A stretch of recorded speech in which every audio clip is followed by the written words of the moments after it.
C'est ici que Néron est né.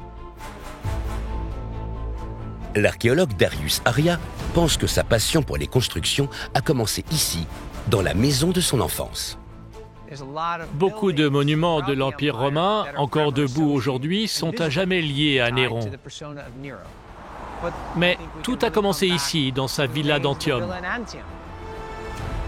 Aujourd'hui, ces plages de sable blanc sont appréciées de tous.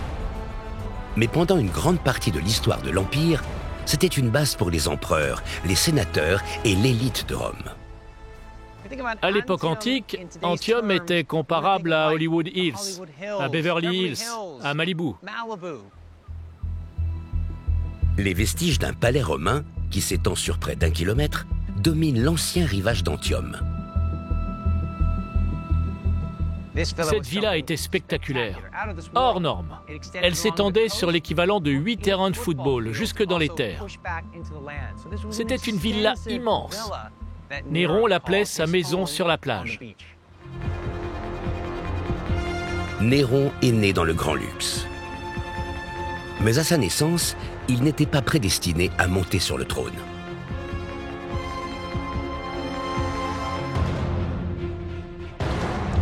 Son père était issu d'une famille noble.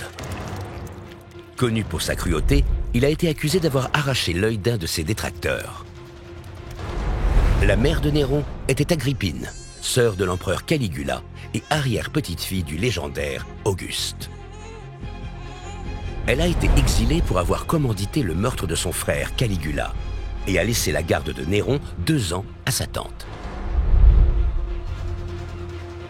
Le sort de Néron a basculé au retour d'Agrippine et son mariage avec l'empereur Claude, qu'elle aurait ensuite empoisonné, ouvrant ainsi la voie à son fils de 16 ans pour qu'il devienne lui-même empereur. Ces coups bas et ces trahisons ont été des leçons de vie importantes pour Néron. Il a compris qu'il ne pouvait faire confiance à personne. Néron était presque 10 ans plus jeune que tous les empereurs avant lui. Un simple adolescent, contrôlé par sa mère.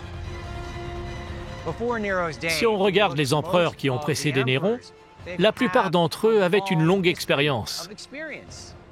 Une expérience en tant que soldat, en tant qu'homme d'État. Néron n'avait rien de tout ça.